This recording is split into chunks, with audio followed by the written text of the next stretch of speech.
Cuando empezamos a hablar de energía nuclear, hablamos del nacimiento de estas teorías, el origen de esta ciencia, y nos remontamos a la época de guerra, en plena Segunda Guerra Mundial, desarrollo de los alemanes en ciencias nucleares, nos arrojaron la posibilidad de romper un núcleo de uranio y a partir de ahí lograr energías que eran en ese momento utópicas, 200 millones de electronvoltios, cuando el rompimiento de una molécula de petróleo, de gas, originaba solamente algunos centenares de electronvoltios.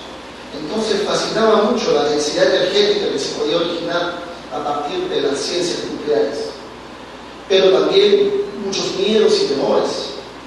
Esta ciencia podía caer en manos de los alemanes y luego desarrollar una arma atómica, un arma capaz, decían en ese momento, de destruir cuerpos enteros.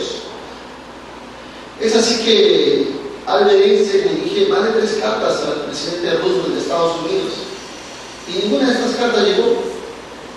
Roosevelt no escuchó nunca a Albert Einstein decirle que se requería ese tipo de energía, pero sí un amigo de un amigo, que era Alexander Sachs, asesor de Roosevelt, lleva esta carta, y luego a través de un relato de la importancia de la ciencia, finalmente logran desarrollar lo que se llama el proyecto atómico de Estados Unidos, o el proyecto Los Álamos, finalmente el proyecto Manhattan, la siguiente.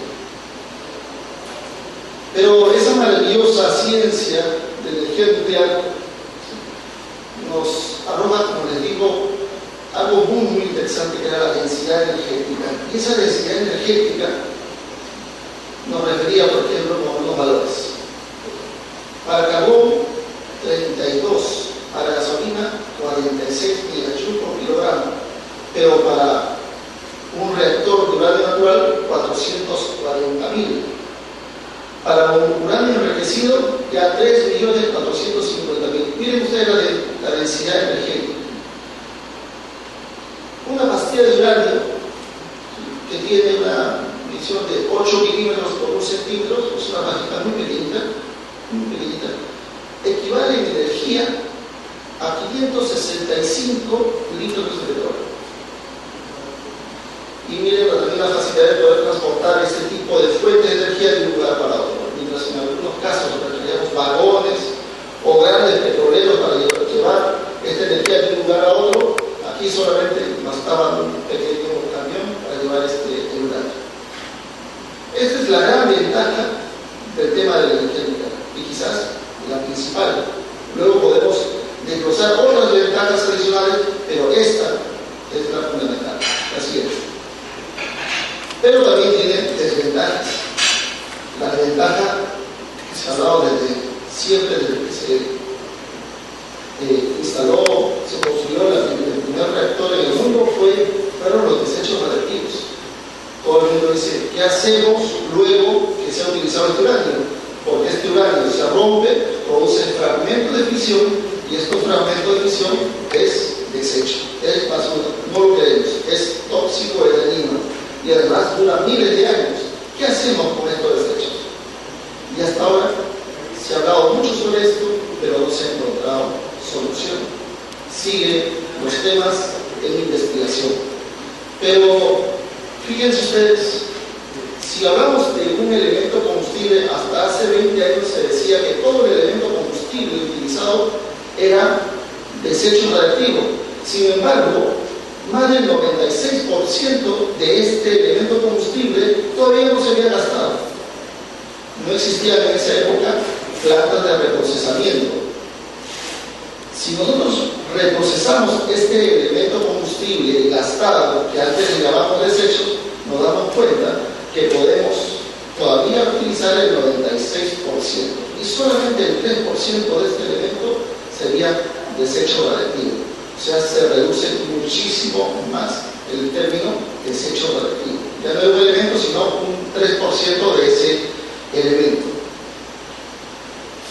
Actualmente existe investigación a nivel del mundo en el que se quiere transmutar estos desechos radiactivos para que el tiempo de vida el tiempo de vida de estos elementos radiactivos disminuirá de miles de años a algunos cientos de años.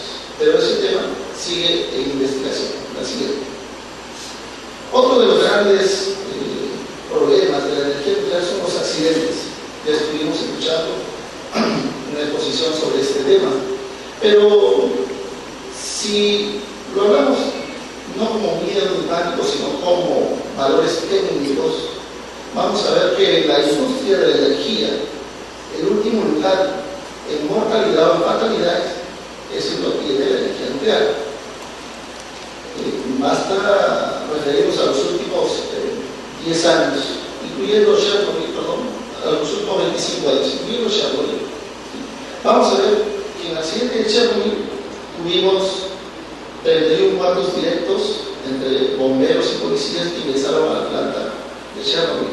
Y luego 9 niños que murieron por cáncer de tiroides. Eso es lo que está reflejado en este momento en reportes del organismo de Naciones Unidas. Pero, ¿quién se lleva en primer lugar? La industria del carbón, con más de 5.000 muertos al año de esta industria. El siguiente, petróleo y gas, luego la hidroenergía y finalmente la energía nuclear. En la hidroenergía tenemos el accidente del 2009 en Rusia, con la explosión de unos turbogeneradores que originó inmediatamente la muerte de 79 personas. Sin contar el accidente en el que se rompe una represa y termina inundando una población y matando una población de 290.000 personas en China. Cuando a mí me hicieron una pregunta, ¿cuál de todas esas fuentes de energía es la más peligrosa para el hombre? Definitivamente la energía del petróleo. Esta que está matando al planeta. El CO2 y además la gran contaminación de los mares, el mar de Alaska y luego el Golfo de México. Así es. Pero hay retos. El reto es la seguridad nuclear, y ya lo manifestaba. ¿Cómo hacemos para contener esos desechos radiactivos frente a un supuesto accidente que ocurra? Tenemos que ir aprendiendo de lo que ya ha ocurrido. Chernobyl nos arrojó dos temas. La primera, barreras de seguridad. No existían barreras de seguridad. Dos, un sistema de organización idóneo para tener una seguridad en defensa de profundidad. No había. La seguridad dependía políticamente del buró en ese momento de la Unión Soviética. Estos dos temas en el mundo de alguna manera se han observado y se han levantado esas observaciones.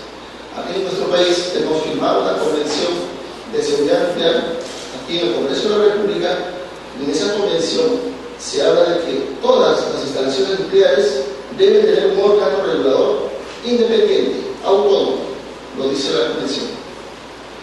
Además, también la ingeniería de los nuevos reactores nucleares arrojan barreras de seguridad de tal manera que no solamente exista una o dos, sino en realidad hasta 5 barreras para poder contener esos desechos radiactivos. Cuando estaba con estos accidentes, incluyendo el de Fukushima, vamos a tener grandes enseñanzas. Una es que, recuerden ustedes que el reactor de Japón o los reactores de Japón son tecnología de los años 50. Son reactores que cumplieron 40 años y cumplieron su vida útil. Ya estaban para el cierre. Ahí los agarró el terremoto y luego el tsunami. Pero estos reactores en el mundo se estaban buscando ampliar la vida útil por 20 años más. Estoy seguro que las futuras convenciones que existan a nivel internacional sobre este tema van a decir no más ampliación. Hay que cambiar y hay que pasar a la siguiente tecnología. Y esa tecnología ya existe. Son los reactores de tercera generación, con seguridad intrínseca. Así es. Y entonces, frente a estas ventajas y desventajas, el Perú necesita energía nucleoeléctrica. Frente a esta matriz de situación actual, la situación futura, donde seguimos dependiendo de la energía fósil, petróleo, gas, o seguimos dependiendo de las hidroenergías,